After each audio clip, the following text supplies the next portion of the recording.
যাই হোক, দেখাচ্ছে যে an error occurred on Facebook. This is usually temporary. Wait a moment, then try again. আমি জানি না, হয়তো লাইভ হচ্ছে। যারা লাইভ দেখতে পাচ্ছেন তারা আমাদেরকে একটু আওয়াজ দিবেন। সবাইকে স্বাগতম বলার স্টুডিওতে। আমাদের সাথে আজকে আছেন লেকচারার কাজী নজরুল কবি নজরুল বিশ্ববিদ্যালয়ের লেকচারার ফারহানা, উম্মে ফারহানা মৌ। আমি ওদের যমজ বোন মৌ এবং মোমোর মধ্যে অনবরত মিক্স করে ফেলি। মৌকে আমি হয়তো অনুষ্ঠানের মাঝখানে মোমো ডেকে ফেলতে পারি, সবাই এটা ক্ষমা দৃষ্টিতে দেখবেন। মৌয়ের এবছর প্রথমা থেকে একটি নতুন উপন্যাস বেরিয়েছে, রাত্রি শেষের গান। মূলত আমরা মৌয়ের লেখক জীবন এবং তার রাত্রি শেষের গানের বিভিন্ন সাইড নিয়ে আলাপ করব। এটাই আমাদের উপলক্ষ, আড্ডা দেওয়ার উপলক্ষ এটাই। কারণ মৌ তরুণ প্রজন্মের লেখকদের একজন প্রতিনিধি। মৌ, তুমি নিজেকে একটু মেলে ধরো, দর্শক শ্রোতা জানুক কেন তুমি আমার সাথে আজকে আড্ডায় এসেছো, আমাদের আড্ডার মূল লক্ষ্য কি। আচ্ছা। সবাইকে শুভেচ্ছা জানিয়ে বলি, আমার নাম উম্মে ফারহানা, ডাকনাম মৌ। আমি জাতীয় কবি কাজী নজরুল ইসলাম বিশ্ববিদ্যালয়ের ইংরেজি ভাষা ও সাহিত্য বিভাগে কাজ করি, সহকারী অধ্যাপক। তো আমার এই পর্যন্ত ফিকশনের বই ৪টা বের হয়েছে। এই বছর প্রথমা থেকে রাত্রি শেষের গান প্রকাশিত হওয়ার পরে সম্ভবত প্রথমা যেহেতু একটু নামী প্রতিষ্ঠান, সেজন্য হয়তো একটু চোখে পড়ে গেলাম। আসলে যে আমি খুব মানে লেখক হিসেবে খুব এমন কিছু আহামরি গুরুত্বপূর্ণ লেখক এরকম আমি মনে করি না। তো যাই হোক, আজকে আমি রাত্রি শেষে গান এবং অন্যান্য যা ফিকশন লেখার আর সবকিছু লেখক হিসেবে আমার স্ট্যান্স বা আমার যে চিন্তা ভাবনা পরিকল্পনা এগুলো নিয়ে একটু আড্ডা দিব আমার সাথে। মৌ, তুমি যে রাত্রি শেষের গানটা লিখলে এবং উপন্যাসটা, আমার সৌভাগ্য হয়নি হার্ড কপি পড়ার। আমি তো সফট কপি পড়েছি। প্রথমে এটার নাম ছিল হচ্ছে গিয়া, একটা স্প্যানিশ নাম ছিল। স্প্যানিশ নামটা তুমি বলো। স্প্যানিশ নাম ছিল গ্রাসিয়াস আলাভিদা। এই হুম হুম নামে এটা ঈদ সংখ্যা 2023-এর প্রথম আলো ঈদ সংখ্যায় বের হয়েছিল, তখন আর ছোট ছিল আর কি। তারপর হুম। এটা ফলে পরে বৃদ্ধি পেয়েছে বই আকারে প্রকাশিত হওয়ার আগে। তো তখন বই আকারে প্রকাশিত হওয়ার সময় প্রকাশনার পক্ষ থেকে বলা হয়েছে যে স্প্যানিশ নামটা আসলে আহ, ইয়ে হবে না, সহজবোধ্য হবে না, কমিউনিকেটিভ হবে না, পাঠক এটাকে অনুবাদ বই ভাবতে পারে, মৌলিক বই না ভেবে। তো এইসব বিষয়ে তারা বলেছেন যে বাংলা একটা নাম বিকল্প চিন্তা করার জন্য। বাংলা আমি ৩-৪টা বিকল্প নাম চিন্তা করেছিলাম। তারপরে এটা আহ, আমি ৩টাই আর কি দিয়েছিলাম তাদেরকে যে এইগুলো থেকে আমি একটা বাংলা নাম নিতে পারি।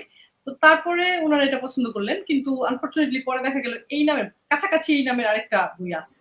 শরীফুল হাসান নামে একজন লেখক আছেন, উনি মূলত থ্রিলার লেখেন। উনার একটা বই আছে রাত্রি শেষের গান, ওখানে আবার রাত্রি আর শেষের মাঝখানে একটা স্পেস আছে, সেই হিসাবে ওইটা একটুখানি আলাদা। যাই হোক, তো ওইটা আমি তখন বললাম যে তাহলে কি চেঞ্জ করবো বা করবো না। তো লেখকের সঙ্গে আবার আমার ব্যক্তিগত পরিচয় আছে। তো ভাইয়া আমার ভাইয়ের বড় ভাইয়ের বন্ধু আর কি। তো ওনার সঙ্গে আলাপ হলো, উনি বললেন না এটা তো হইতেই পারে। কবি নামে একাধিক বই আছে, জননী নামে একাধিক বই আছে, ফেরা নামে একাধিক বই আছে, অপেক্ষা নামে একাধিক বই আছে, বই এক নামে একাধিক বই থাকতেই পারে।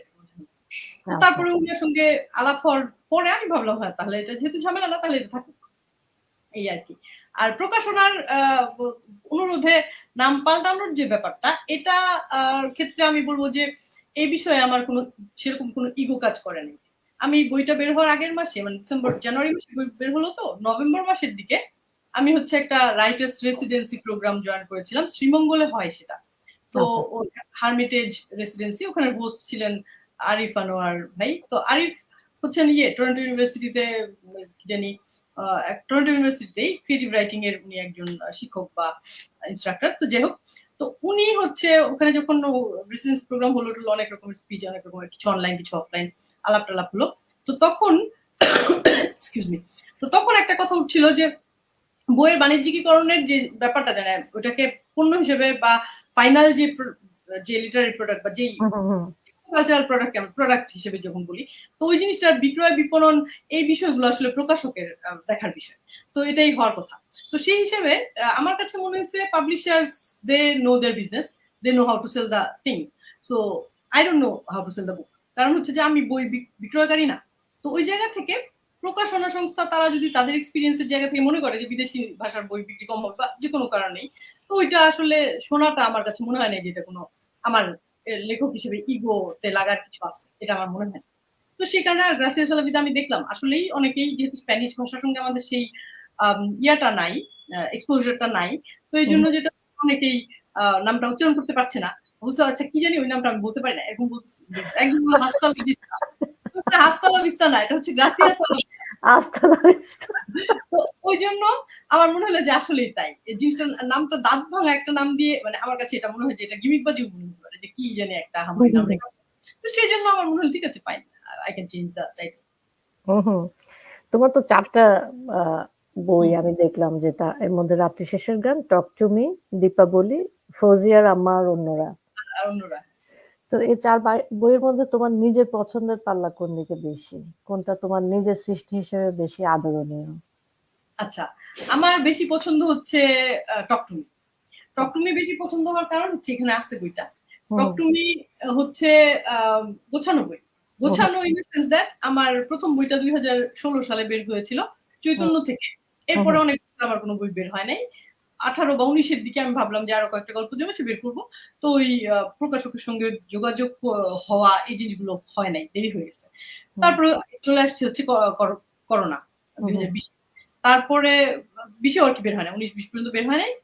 তারপরে 21-22-এ 21-এ একটু ছোট করে হলো, তখন আমার যোগাযোগ হয় নাই। তো 22-এ এসে ফৌজিয়ার আম্মা যখন বের হলো, ফৌজিয়ার আম্মা একটা মানে বেশি মোটা বই, কারণ এত বছর বের হয় নাই, অনেক গল্প জমছিল, বেশ কিছু বাদ দিয়েও আমি অনেকগুলো বাদ দিতে পারি নাই। তখন পরে আমার মনে হয়েছে যে ওই বইটা একটু স্লিম হতে পারতো, আরো কিছু গল্প বাদ দেওয়া যেত। সব সব বিজয়ে রাখতে হবে এরকম কোনো কথা নাই, বইয়ে সংকলিত হওয়ার যোগ্য গল্পটাকেই রাখা উচিত। তো সেই জায়গা থেকে ফৌজিয়ার আম্মাকে আমার মনে হয়েছে যে একটু ভারী। আর সেই তারপরের বছর 2023-এ টক টু মি বের হলো, তখন আমি অনেকখানি বুঝে গেছি যে আসলে এই যে এই এডিটের প্রক্রিয়ায় কোনগুলোকে আসলে আমার রাখতে হবে, কোনগুলো রাখতে হবে না, কোনগুলো ফেলে দেওয়া ভালো। তো এই কারণে এটা একটু ছিমছাম একটা বই হয়েছে। তো এই জন্য আমার কাছে টক টু মি বেশি পছন্দ। আচ্ছা, তুমি গল্প বা উপন্যাস কোন মাধ্যমে নিজেকে বেশি বিস্তৃত মনে করো? কোনটা তোমার উপন্যাস, শক্তিশালী মাধ্যম? হ্যাঁ উপন্যাস অনেক কঠিন, কারণ আমি এই গ্রাসিয়াসের আগেও একাধিকবার উপন্যাস লেখার চেষ্টা করেছি। উপন্যাসের যে প্লট হ্যান্ডেল করার ব্যাপারটা, উপন্যাসকে তো আখ্যানকে তো আসলে অনেক বড় হতে হয়। তো সেই বড়র জায়গায় অনেক লেয়ার থাকতে হয়, অনেক সাবপ্লট থাকতে হয়, মানে ওটার একটা মহাকাব্যিক ব্যাপ্তি থাকতে হয়, যেটা না থাকলে উপন্যাসটা হয় না। তো যে কারণে ওই কনসিস্টেন্সি ধরে রেখে এত বড় একটা কাজ করা আসলে মানে কঠিন, এবং আমার মনে হয় না যে আমি পারি বা পারবো। গ্রাসিয়াসকেও হচ্ছে যে মনে হচ্ছে যে শুরু থেকে যেটা নভেলা বললে হয়তো ভালো হতো, এটাকে হয়তো বা পূর্ণাঙ্গ নভেল বলাও যায় না, কারণ পূর্ণাঙ্গ নভেলের যেই যেই ইয়েগুলো রিকোয়ারমেন্টস, সেটা আসলে সব ক্ষেত্রে সব হিসেবে গ্রাসিয়াস মানে রাত্রি শেষের গান এটাকে হয়তো ফুলফিল করে না। সেই তুলনায় গল্প লেখা অনেক ভালো, অনেক সহজ এবং অনেক কম্প্যাক্ট। কম্প্যাক্ট, এবং ওইটা হচ্ছে যে ১ বসায় বা ২ বসায় ২-৩ দিনের ব্যবধানে ২,০০০, ২,৫০০, ৩,০০০ শব্দের একটা গল্প আমি লিখে ফেলতে পারি, এবং তখন ওইটাকে তারপরে আবার এডিট।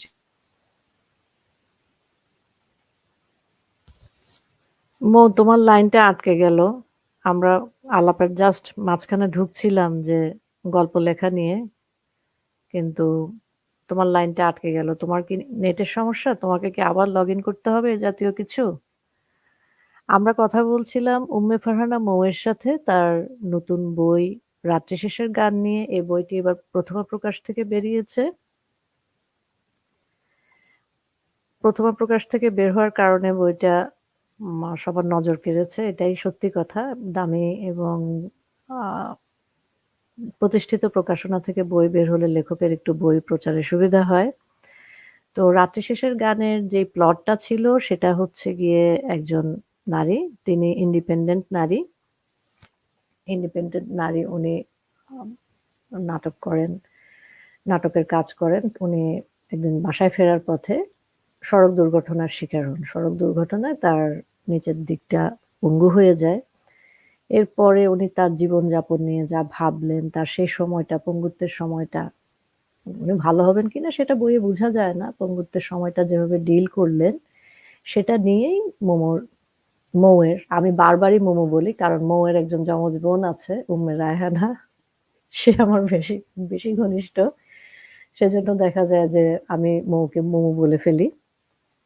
তো সেই জিনিসটা নিয়েই ওর রাত্রি শেষের গানের বিস্তার। বইটা পাঠক হিসেবে আমার ভালো লেগেছে। আমার শুধু মনে হয়েছে যে তরুণ প্রজন্ম এই করছে না, সেই করছে না, তাদের পাঠে মনোযোগিতা নেই। আমরা যেসব কথা বলি সেসব কথা ততটা সত্যি না, কারণ আমরা তরুণদেরকে সম্ভবত সেভাবে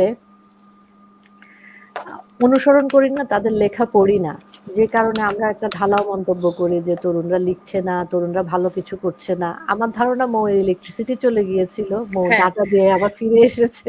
হ্যাঁ হ্যাঁ হ্যাঁ, তো হঠাৎ মৌ করে কথা বলার মাঝখানে ইলেকট্রিসিটি হ্যাঁ, চলে গেল। আমরা যেটা বলছিলাম যে টক টু মি, তারপরে রাত্রি শেষের গান, এ নিয়ে যে আমাদের একটা আলোচনা চলছিল।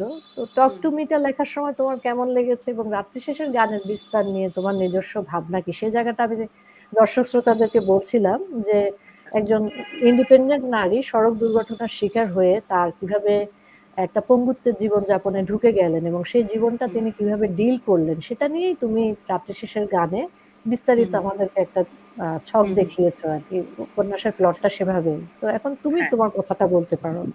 আচ্ছা, টকটুমির ক্ষেত্রে যেটা হয়েছে, টকটুমির গল্পগুলো একেক সময় লেখা তো, একেক সময় একেক ধরনের গল্প ছিল। যেমন গনসাদা নামে একটা গল্প, ওইটা একটা ছেলের বয়ানে লেখা গল্প। আবার আম যেমন আরেকটা গল্প সুজানা, ওইটা অনেকটা ওই যে অনেকটা ডিস্টোপিয়ান সাইফাই টাইপের ধরনের একটা, সাইফাই হয়নি মানে এক ধরনের একটা আম আভাস ছিল ওইটার মধ্যে। তো বিভিন্ন স্বাদের একটা ব্যাপার। কিন্তু গ্রাসিয়াস যখন লিখলাম, মানে এটা নাম শুরুর নামে যেটা ছিল, তখন যখন লিখলাম তখন আমার প্ল্যানই ছিল যে আমি আসলে বড় একটা জিনিস লিখবো এবং একটা যেই ব্যাপারটা হচ্ছে যে একটা অসহনীয় অবস্থা এই ক্যারেক্টারের, রাত্রির, এই রাত্রির যে পঙ্গুত্বের কারণে অসহনীয় অবস্থাটা, এটাকেই এই যে দমবন্ধ লাগছে ওর, এই দমবন্ধ ফিলটাকেই আমি দিতে চাইছি পাঠককে। আমার হচ্ছে ওই তখন যখন আমি লিখলাম তার কিছুদিন আগে আমার পা ভেঙে গেছে। পা ভেঙে যায়নি আসলে, আমার ডায়াবেটিসের কারণে পায়ে সামান্য কিছু হলেই ইনফেকশন হয়ে যায়। তো আমি বুঝতে পারি নাই, আমি ওটা নিয়েই কাজ করতেছি, ক্লাস করতেছি। তারপরে যখন ইয়েতে গেলাম, ওই কি বলে মেডিকেল সেন্টারে গেলাম, মেডিকেলের ডাক্তার আমাকে বকা দিয়ে বলতেছে যে আপনি শিক্ষিত মানুষ হয়ে আপনি এরকম পায়ের এটা নিয়ে বসে আছেন, এটা সেলুলাইটিস হয়ে গেছে, এর পরের অংশ হচ্ছে গ্যাংগ্রিন, আপনি হচ্ছে ইয়ে নিবেন, ওই টিটানাস নিবেন, এসে ট্রিটমেন্ট দিল, আর 7 দিন না 10 দিন বলছে বেড রেস্ট, ছুটি নেন, ছুটি নিয়ে আপনি বিছানা থেকে নামবেন না। তো বিছানা থেকে যখন নামা গেল না, তখন আমি দেখি যে বাথরুমে যাওয়ার জন্য যাইতাম কোনো, আমাদের বিখ্যাত ইন্টারনেটের লাইন তো এই যে অনবরত ছোট যাচ্ছে ছোট আসছে। হুম হুম। ব্যাপারগুলা, আমি তো নর্মালি আমার কাজ কাউকে মানে ওভাবে করে মানে ফরমাইশ দেওয়া যে আমাকে এটা করে দাও, ওটা করে দাও, চা বানায় দাও, পানি নিয়ে এসে দাও, এগুলো তো আমার করে অভ্যাস নাই। তো এটা যখন আমার এই সামান্য কাজের জন্য কারোর হেল্প চাইতে হচ্ছে, আমি চাইলেই বের হইতে পারতেছি না, এক্ষুনি মনে হইতেছে যে একটু বাইরে যাই, বাইরে গিয়ে একটু চা খেয়ে আসি, নদীর পাড়ে হাওয়া খেয়ে আসি, পারতেছি না। তখন আমার কি যে দম বন্ধ লাগছে 7 দিনের জন্য, আমি জানি 10 দিন পরে আমি আবার অফিসে যাব। তারপরে আমার তখন মনে হয়েছে যে এটা যদি স্থায়ী ঘটনা হইতো, যে হুম আমার পা আসলে কেটে বাদ দিতে হয়েছে, তাহলে কি হতো, ফার্স্ট আমার চাকরিটা চলে যেত, কারণ আমি তো গিয়ে ওই ক্রাচে ভর দিয়ে বা হুইল চেয়ারে করে গিয়ে আমি আসলে 25 কিলোমিটার দূরে গিয়ে অফিস করতে পারতাম না, তো হুম আমার হুম কাজটা চলে যেত। তারপরে আমার কি হইতো, আমি যে যে প্রিয়জনদের কাছে হেল্প চাচ্ছি, তাদের হুম উপরে হুম। আমি একটা বার্ডেন হয়ে যেতাম। এরকম নানান ধরনের একের পর এক আমার মনে হয়েছে। তখন মনে হয়েছে একটা মেয়ে যদি, যে তার যদি এরকম হয় যে সে স্টেজে অ্যাক্টিং করে অভ্যস্ত, তার পা ভেঙে গেছে দেখে সে পারতেছে না, তাহলে ওর কিরকম লাগবে। একটা মানুষ যে আসলে খুব ফ্রিলি মুভ করতো, সাইকেল চালাইতো, তার যদি পা ভেঙে যায়, একটা ছেলে ক্রিকেট খেলতো, তার যদি পা নষ্ট হয়ে যায়, ও আর খেলতে না পারে, ওর কিরকম লাগবে।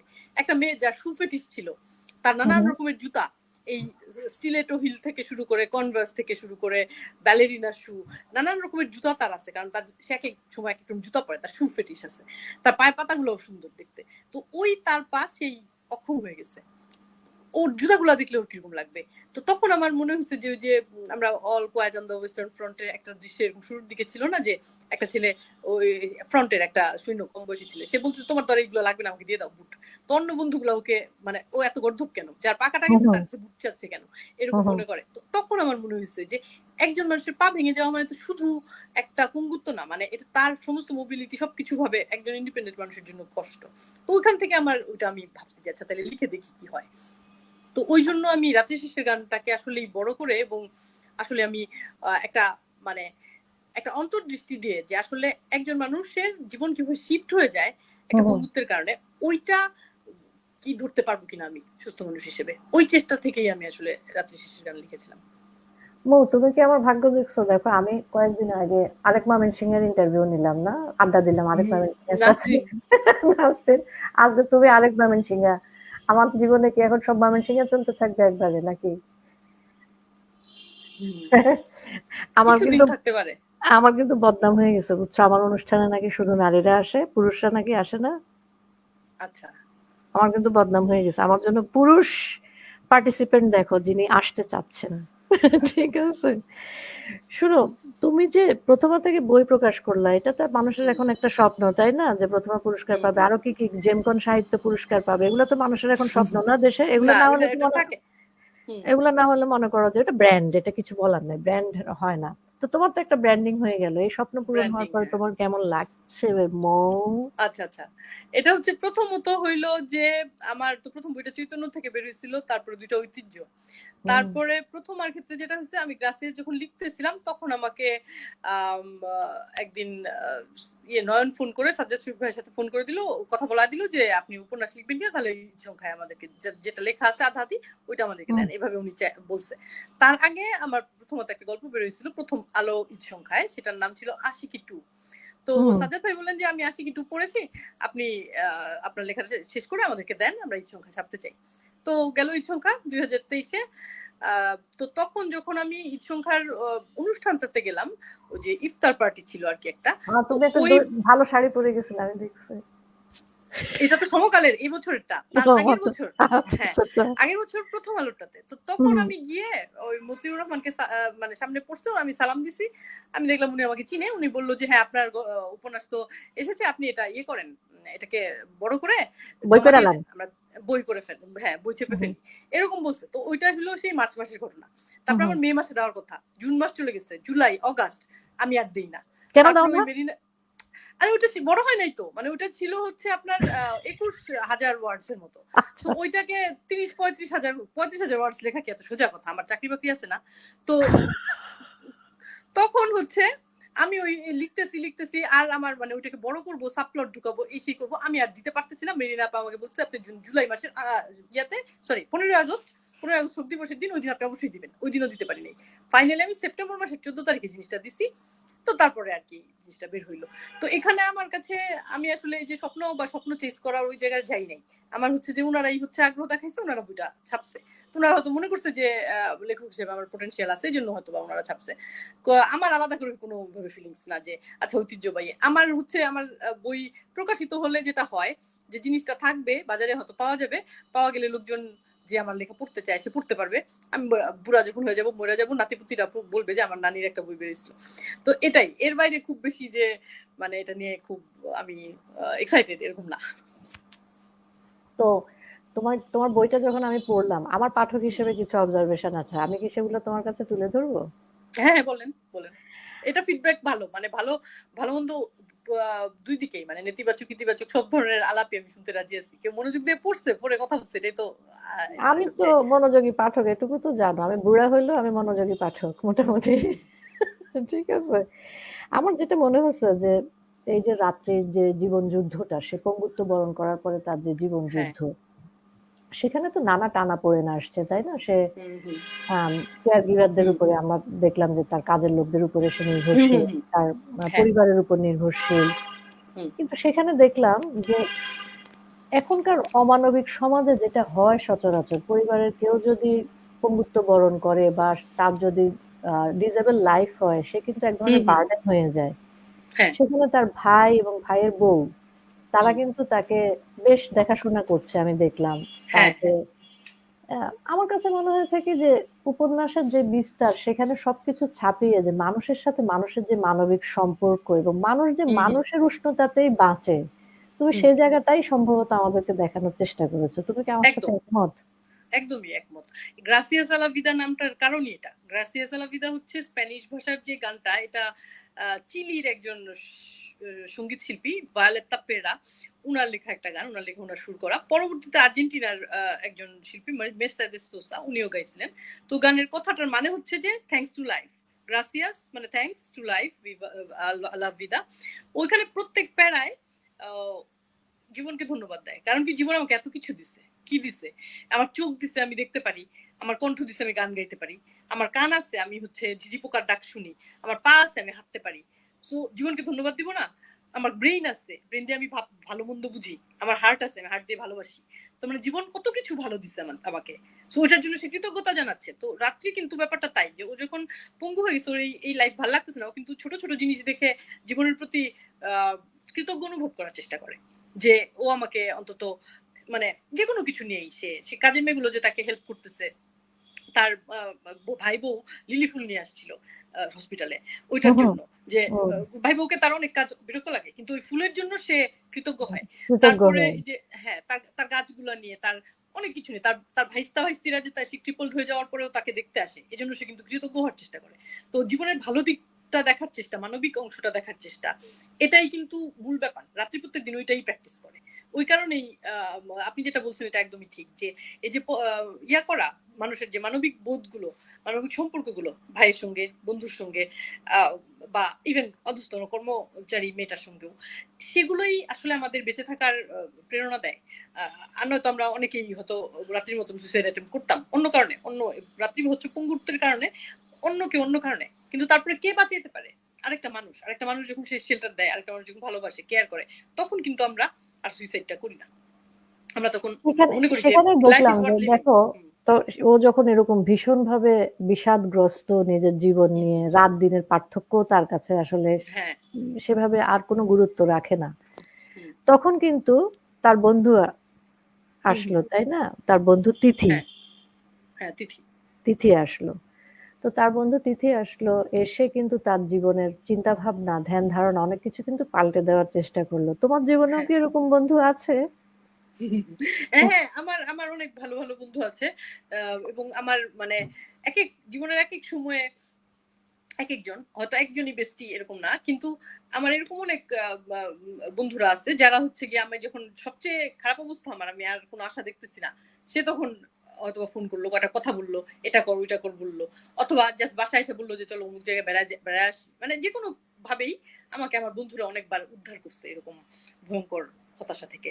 তো সেজন্য আমার কাছে মনে হয় যে এটা একটা জরুরি ব্যাপার, এবং এরকম বন্ধু যদি মানুষের থাকে যে তাকে হতাশা থেকে উদ্ধার করতে পারে, যে তার ব্যক্তিগত অনেক কিছু ইয়ে করে, স্যাক্রিফাইস করে, বা অনেক কিছুকে কম গুরুত্ব দিয়ে এই বন্ধুর কে সার্ভাইভ করানোর চেষ্টা করতে পারে, এটা মানে এটা এরকম বন্ধু থাকা উচিত, থাকা দরকার, এবং মানুষ এরকম বন্ধু থাকলে আসলে সে সৌভাগ্যবান। এবং রাত্রিও এটার জন্য যে কৃতজ্ঞ অনুভব করে, সেটার কারণও আছে। কারণ তিথির মতো বন্ধু পাওয়াটাও প্রত্যেক মানুষের জন্য খুব স্বপ্নের মতো, যে হ্যাঁ, আসলে এরকম একটা বন্ধু থাকবে যে আমাকে আসলে মানে সেভ করার চেষ্টা করবে। ও, তোমাকে না একজন একটা মতামত এবং কমেন্ট, প্রশ্ন সবকিছুই একসাথে করেছে। তুমি কি স্ক্রিনে দেখতে পাবে? আমি যদি তোমাকে দেখাই, তুমি তো মোবাইল দিয়ে এসছো। ফোনের স্ক্রিনে আমার একটু কষ্ট হয়ে যাবে পড়তে। আচ্ছা, তারপরেও চেষ্টা করি। দেখো, তুমি না পারলে আমি পড়ে শোনাবো। হ্যাঁ, একটু পড়ে বলেন। পাবলিকেশন ইন্ডাস্ট্রি এবং মার্কেটিং প্রসঙ্গে আজকের বাস্তবতায় বাংলাদেশে ই-বুক, কিন্ডেল বুক প্রকাশের সম্ভাবনা কতখানি? লেখক কি কমফোর্টেবল হবেন কিন্ডেল ভার্সন প্রকাশে? বাংলাদেশের বাস্তবতায় বইয়ের দাম ইত্যাদি, ডিজিটাল বই মার্কেট কেমন হবে, এটা নিয়ে আমি প্রায়ই চিন্তা করি। দেশের বাইরে থাকায় নতুন বই একেবারেই পড়তে পারি না চাইলেও। আচ্ছা। Excuse me. আমার মনে হয় যে কিন্ডল ভার্সন বা মবি বা ইপাব, এই ভার্সনের বইগুলো বের করার মার্কেটিং বাংলাদেশে করার সম্ভাবনা খুবই ভালো। আমি ভালো মনে করি এই জন্য যে, ধরেন বই অনেকেই কিন্তু জাস্ট কিনে, শখে কিনে। বই কেনা এবং বই পড়া আলাদা আলাদা শখ, এরকমও আছে যে একজনের দুইটা শখই আছে, আবার একজন শুধু কিনে ভাবে বই পড়বে, কখনো পড়ে না। কিন্তু যারা বই পড়ে, তারা কিন্তু কোনো না কোনো ভাবে, সেটা লাইব্রেরি থেকে নিয়ে হোক, বন্ধুর থেকে ধার করে হোক, চুরি করা ভার্সন হোক, বা পাইরেটেড ভার্সন কপি হোক, ফটোকপি করে হলেও সে পড়ে। তো সেই জায়গা থেকে কিন্ডলে বা যে ইয়াতে ওই ডিজিটাল বই পড়ার চেষ্টা কিন্তু মানুষ করে। তো যে আসলেই পড়ে, সে কিন্তু ডিজিটাল বইও কিনে পড়ার চিন্তা করবে। অ্যামাজনে যেরকম ওই যে ইয়া ওই কি বলে, সফট কপি একটা হুম, অপশন থাকে সবসময়, এরকম যদি রকমারিতেও অপশন থাকে, যে আপনি চাইলে হচ্ছে ইয়েও কিনতে পারেন, প্রিন্ট কিনতে পারেন, কুরিয়ার সার্ভিস চার্জ সহ আপনার এত টাকা, আর আপনি কিন্ডল ভার্সনও কিনতে পারেন, তাহলে ইমেল নাম্বার দিবেন, আপনাকে কিন্ডল ভার্সনটা পাঠিয়ে দেওয়া হবে। এরকম যদি রকমারিতে থাকে, তাহলে মানুষ নিবে আমার ধারণা। কারণ হচ্ছে যারা পড়ে তারা কোনো না কোনো ভাবে পড়ে। যেরকম আমার নিজেরও একটা কিন্ডল আছে। কিন্ডল কিন্তু খুব বেশি দামি জিনিস না। যে বই পড়ে তার জন্য তো আরো না। ধরেন অনেক মানুষজন যারা ধরেন ১.৫ লাখ টাকা দামের আইফোন নিয়ে ঘুরে, সে মনে করে শুধু বই পড়ার জন্য আমি ১৫,০০০ বা ১৮,০০০ টাকা দিয়ে একটা যন্ত্র কিনবো, মানে তার কাছে মনে হবে যে এটা ওয়ার্দি না, কিন্তু যে বই পড়ে তার জন্য সে জানে যে কিন্ডলের দাম 15,000 হোক, 18,000, 20,000 হোক, এটা অনেক উপকারী জিনিস এবং এটা ক্যারি করা যায় অনেকভাবে। মানে যারা পড়ে তাদের আপনি দেখবেন সিরিয়াস পাঠকদের কাছে কিন্ডল থাকে, কারণ কোনো না কোনো ভাবে সে তো পড়ার সঙ্গে যুক্ত। কিন্ডলেতে কি বাংলা বই পড়া যায়? হ্যাঁ পড়া যায়। আচ্ছা, হ্যাঁ পড়া যায়, এবং বাংলায় যে মুভি ভার্সন আছে, এরকম একটা ইয়ে আছে যেখানে ধরেন আপনি যেরকম আমাদের ধরেন ওর নাম কি গুটেনবার্গ বা পিডিএফ ড্রাইভের মতন কিছু সাইট আছে না, যেখানে আপনি সব ক্লাসিক মুভি বা পিডিএফ ভার্সনে পাবেন, ওইরকম একটা কিন্ডল স্টোর বাংলাও আছে। ওখানে আপনি আখতারুজ্জামান ইলিয়াস পাবেন, আহমদ সোফা পাবেন, তারাশঙ্কর পাবেন, মানিক পাবেন, আমার কিন্ডলেও আছে অনেক বাংলা। তো এগুলো যারা পাঠক তারা আসলে পড়বে, এবং তার যদি কিনতেও হয় যে দেখা যাবে প্রিন্ট ভার্সনের তুলনায় ওটার দাম একটু কম, তাহলে বরং আরো মানে কিনবে। আমার ধারণা এটার মার্কেটিং করা অপর্ণার কথা ধরে বলছি যে ইবুক কিন্তু অনেকেই করছে, যেমন বইটই আছে, বই ঘর আছে, আমি এসব জায়গা থেকে পড়ি। আমার যেহেতু এখন বাংলা বই এনে পড়াটা একটু কষ্ট, সেজন্য আমি কিন্তু এসব জায়গা থেকে কিনে কিনে পড়ি। এবং অপর্ণা শুনলে খুশি হবা যে আমার যেহেতু বদনাম, আমি নারী লেখকদেরকেই বেশি আনি, নারী লেখকদের সাথে কথা বলি। আমাদের নারী লেখক রুমানা বৈশাখী, তার বই কিন্তু বইটইয়ে বেস্ট সেলার, এবং এরকমও হয় যে সে এক বইয়ের জন্য 1 লাখ টাকা পাচ্ছে ওখান থেকে। কারণ এবং তার বই রকমারিতেও বেস্ট সেলারের উপরে প্রথম 10টার তালিকায় সবসময়। হ্যাঁ, বইটইয়ের সুবিধা হচ্ছে সেখানে কত টাকা বিক্রি হচ্ছে, লেখক কত টাকা কমিশন পাবে, সব ড্যাশবোর্ডের আকারে সে দেখতে পায়। এবং তারা তো ফ্রি অফ কস্ট ইবুক করে দেয়। তুমি যদি পিডিএফটা পাঠাও বা সফট কপিটা পাঠাও, তারা কিন্তু ফ্রি অফ কস্টই ওটা ইবুক করে দেয়। এটা ছাপানোর জন্য কোনো টাকা লাগে না। তো বই কেনার যে বিষয়টা, সেটা হচ্ছে কি আমাদের প্রকাশনার জগতে মার্কেটিং এর জিনিসটা কখনোই সেভাবে দেখে না, তারা সিজনাল ব্যবসা করতে চায় সব সময়। এটাই মেইন সমস্যা আমাদের প্রকাশকদের। প্রকাশনা ইন্ডাস্ট্রিতে অপর্ণা সেই পেশাদারিত্বটা যেটা গড়ে ওঠার কথা ছিল, একটা পেশা, প্রকাশনা একটা পেশা, সেটার যে রুলস রেগুলেশনস এবং ভবিষ্যৎ পরিকল্পনা থাকা দরকার, সেগুলো কখনোই সেভাবে গড়ে ওঠে নাই। কারণ মৌ জানে, মৌ বিশ্ব সাহিত্যের সাথে পরিচিত, সে ইংরেজি সাহিত্য পড়াচ্ছে। বাইরে একটা বই প্রকাশ হলে এটার সাথে কি কি স্টেপ বাই স্টেপ আসে। একটা বইকে সম্পূর্ণ আমূল পাল্টে দেয় হচ্ছে গিয়ে এডিটিং প্যানেল, এডিটিং হাউস, তাই না? হ্যাঁ, আমি ভাত খাই কেউ লিখছে, আর ওরা হয়তো এটাকে অন্যরকম করে লিখছে যে আজকে ভাত খাওয়ার তরকারিটা খুব ভালো ছিল। এটা কিন্তু ডিফারেন্ট। সেটাই আর কি। এবং ওই যে এজেন্ট এডিটর লেখক মিলে বসে, ওই যে আমি যার কথা বললাম যে আমাদের হোস্ট আরিফ ভাইয়ের যে বইটা স্টর্ম, তো ওই স্টর্মের ক্ষেত্রে ওই ওদের এজেন্ট ছিল অঞ্জলি সিং নামে একজন এজেন্ট। উনি বলতেছিলেন যে আমি আরিফের কয়েকটা চ্যাপ্টারকে পুরো এক জায়গা থেকে নিয়ে আরেক জায়গায় বসাই দিচ্ছি, এই চ্যাপ্টার এখানে থাকা যাবে না, থাকা যাবে না। তো ও এই আমাদের দেশে আমি এখন যদি না আমি অথর আমার সব অথরিটি কেন কোথাকার না না না না, কারণ এটা মনে করলে হবে দুই জোড়া চোখ অনেক ভালো, তিন জোড়া চোখ আরো ভালো। এবং যে কোনো বই এটা আসলে সাধারণত সোলো প্রজেক্ট না, এখানে 2-3 জন 4 জন 5 জন, তো এই জায়গা থেকে এটা হওয়ার কথা। তো ওই হিসেবে এখানে আমাদের দেশে এই প্রফেশনালিজমটা নাই। আরেকটা হচ্ছে বিপণনের ক্ষেত্রেও আমার নিজের শহর ময়মনসিংহে বিভাগ হয়েছে, কিন্তু বিভাগীয় শহর, কিন্তু এখানে আমার বই পাওয়া যায় না। আমার বই পাওয়া যায় না কারণ হচ্ছে ঐতিহ্য থেকে বা চৈতন্য থেকে বা প্রথমা থেকে তাদের যদি এটা মনে না হয় যে এখানে ওই এই লেখক যেহেতু ঢাকা বেজ না, তারা হয়তো অন্য সব বাকি সব বাকি ঢাকাবাসীর মতন ধরে নিছে যে ঢাকা শহরটাই শুধু বাংলাদেশ আর বাকি কিছু না। তো এটা হয়তো ধরে নিছে যে ঢাকায় তো সব বড় দোকানে ধরেন বাতিঘরে আমার বই পাওয়া যাচ্ছে বা প্রথমতে পাওয়া যাচ্ছে, তো ইনাফ তারা হয়তো মনে করছে। কিন্তু আমার জেলা শহর যেখানে আমি থাকি, আমার 5টা স্টুডেন্ট হয়তো আমার বই খুঁজে পাচ্ছে না, তার কারণ আমার এখানে বুক স্টোরে পাওয়া যায় না। তো এই ডিস্ট্রিবিউশন অংশ তো আমার দেখার কথা না, না কখনোই না, কোনোদিনই না। এটাই আমি বারবার বলি যে লেখকের কাজ লেখা, পরবর্তী ধাপগুলোতে তো লেখকের আর দায়িত্ব থাকার কথা না। আমি বই লিখেছি, আমাকে যদি এটা আবার ফেরি করতে হয়, এটা কিন্তু খুব দুঃখজনক এবং এটা ঝামেলার। আর তাও যদি হইতো যে এই বই লেখাটা আমার পেশা এবং এই পেশা আমাকে যে পরিমাণ টাকা দেয় তাতে আমি লাইভলিহুড কভার করতে পারি, তাইলে হয়তো আমি করতাম। কিন্তু তা তো আমি পারবো না। আমি ওখানে যে অল্প কয়েকটা টাকা পাবো তাতে আমার কিছুই হবে না। আমার পেশা আছে একটা, এবং ওই পেশার প্রতি আমার ডেডিকেটেড থাকতে হয়।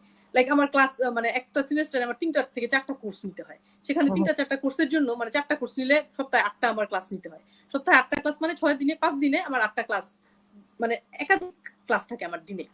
তো সেই একাধিক ক্লাস যে আমি নিব এক একটা কোর্সে, সেটার জন্য আমার প্রিপারেশন নিতে হয়। দিনে তো ঘন্টা 24 ঘন্টাই। আর আমি তো ওটা আমার ফরজ, ওটা রুজি হালাল করার প্রশ্ন আছে।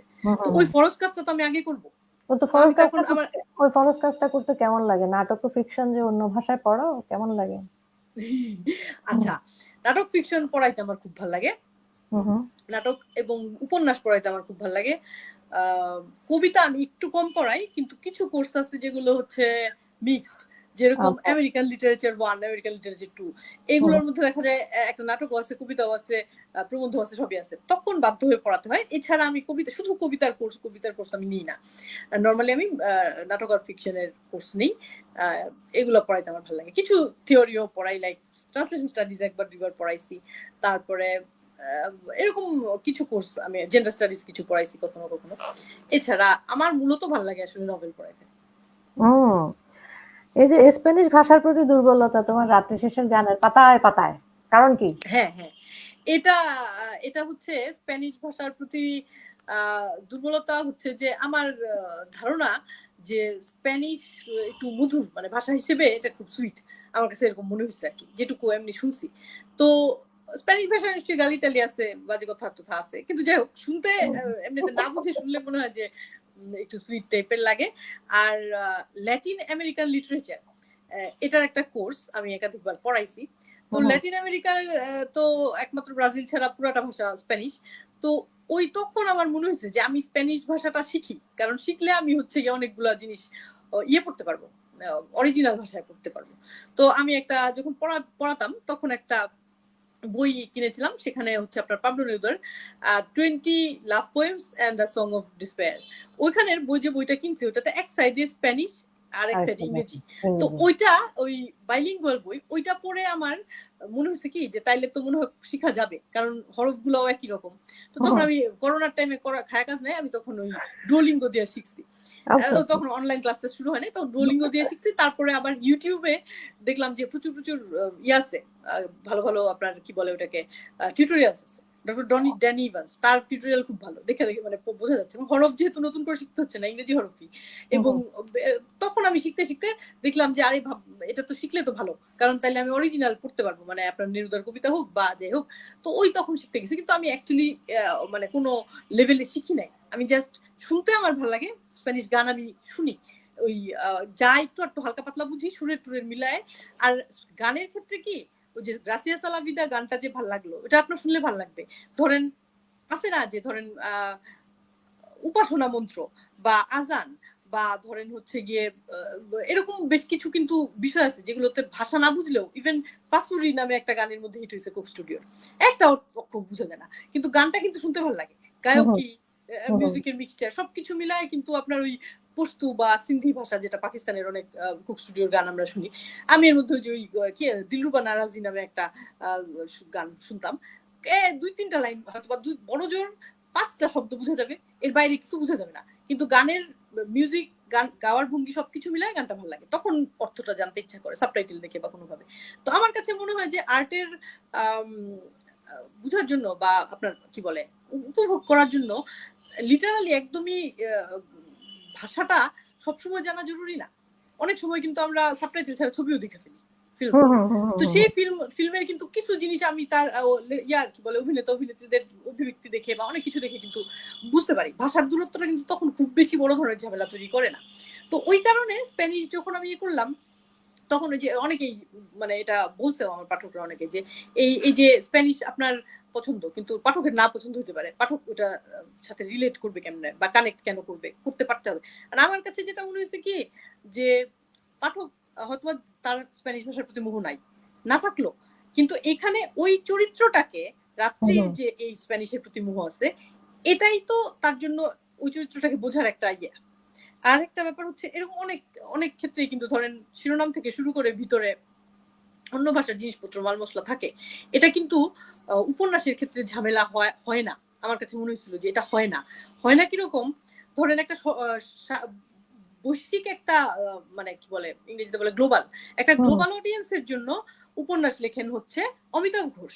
তো হুম, হুম, অমিতাভ ঘোষের 'সি অফ পপিজ' এ আপনার ৫ টা ভাষা আছে। বাংলা আছে, ভোজপুরি আছে, বুঝতে ফ্রেঞ্চ পেরেছি। আছে, হিন্দি আছে। তো ওইখানে তো উনি ওখানে তো ফুটনোটও দেয় নাই, কিছুই দেয় নাই। তো কিছুই দেয় নাই। ওইখানে ওই ক্যারেক্টারদের সঙ্গে মিলে-টিলে বসে ধরেন একটা ভোজপুরি ডায়ালগ কিন্তু অদিতির দিতি নামে যে ক্যারেক্টারটা ছিল ওর হুম, মুখে কিন্তু হুম, একটা ভোজপুরি ডায়ালগ। তো ওইটা তো ঝামেলা হয় না। ওই ১-২ লাইন একটুখানি না বুঝলে কিছু হয় না। ওইটুকু যদি ওটা তার ডিকশনারি দেখার প্রয়োজন নেই এবং পাঠকের ওই ভাষাটা জানারও দরকার নাই। আমি তো ভোজপুরি জানি না, অসমীয়া ভাষা জানি না, তো সেজন্য তো এবং আমি তো তাও কিছু আন্দাজ করতে পারবো, একটা ব্রিটিশ লোক তো তাও পারবে না, তাহলে সে কি অমিতাভ ঘোষের বই পড়ে না? তো আমার কাছে মনে হয়েছে এটা যে এইটুকু দুর্বোধ্যতার জন্য মূল কাহিনীর সাথে এটাতে কোনো ঝামেলা নেই, আমার নিজের কাছেও লাগে নাই। আমার তোমার কাছে এখন যে প্রশ্নটা, তুমি তো শিক্ষক মানুষ, তোমরা শিক্ষকরা লাগাতার কথা বলতে থাকো, স্টুডেন্টদেরকে কোনো সুযোগ দাও না। তো তোমার কাছে এখন যে প্রশ্নটা, সেটা হচ্ছে, এই প্রশ্নটা সবাই স্বাভাবিকভাবে নেয় না। তুমি যেহেতু জাহাঙ্গীরনগরের মানুষ, সেজন্য আমি নির্ভয়ে করে ফেললাম কোশ্চেনটা। সেটা হচ্ছে যে লেখকের যে জেন্ডার, আমরা যে জেন্ডারটা দেখি, লেখার ক্ষেত্রে কি জেন্ডারের কোনো প্রভাব থাকে? হ্যাঁ, মানে আমার কাছে মনে হয় যে জেন্ডার শুধু না, আমাদের তো সব আইডেন্টিটির প্রভাবই থাকে। ধরেন আমাদের যে আইডেন্টিটি গুলো, মানে একটা মানুষের একটা আইডেন্টিটি কিভাবে তৈরি, অনেক ভাবেই তো না, জেন্ডার আইডেন্টিটি, এথনিক, রিলিজিয়াস, হ্যাঁ, তার ক্লাসের আইডেন্টিটি আছে, এই সবগুলো মিলেই তো মানুষের আইডেন্টিটি তো একমাত্রিক না। তো ওই জায়গা থেকে আমি যে ক্লাসে বিলং করি, লাইক একটা মিডল ক্লাস বা এডুকেটেড একটা অংশ, বা মুসলিম ফ্যামিলির বা মফস্বলের বা বাঙালি, বা এই যে ভৌগোলিক যে ফ্যাক্টরস গুলো, আমি যে জীবনটা যাপন করি, এই সব কিছুগুলো মিলেই তো আমার ব্যক্তিত্বটা তৈরি হয়েছে। তো ওই জায়গায় বিলং করলে ওখানে যে আমার স্বর, ওইটা তো আমার সবগুলো আইডেন্টিটি দিয়েই, আমি নারী হিসেবে, আমি মফস্বলের হিসেবে, আমি মুসলিম হিসেবে, আমি হচ্ছে গিয়ে বিশ্বাসী হিসেবে, বা প্র্যাকটিসিং মুসলিম পরিবারের অবিশ্বাসী মেয়ে হিসেবে, বা এরকম নানান ভাবে কিন্তু আমরা আমাদের আইডেন্টিটি ফরমেশন হয় বুঝতে। তো ওগুলার সবগুলার প্রভাব যেহেতু থাকে, জেন্ডারের প্রভাবও থাকবে। আচ্ছা, আমি তোমার কথা বুঝতে পেরেছি মৌ। জেন্ডার প্রভাব থাকবে তুমি বলছো, আমি তোমাকে যে প্রশ্নটা করতে চেয়েছি, আমি হয়তো সঠিকভাবে বুঝাতে পারিনি। নারী লেখক এবং পুরুষ লেখকের পার্থক্য কি রয়েছে? আচ্ছা আচ্ছা, এইখানে আমার এখানে একটা মানে আলাপ আছে। আলাপটা হলো, আমি যে আস্তে করে বসি, তুমি বলো শুনি। নারী লেখক আর পুরুষ লেখকের পার্থক্যের জায়গাটা, হ্যাঁ, এটা একটু মানে কি বলবো, এটা একটু জটিল আলাপ ইন আ সেন্স যে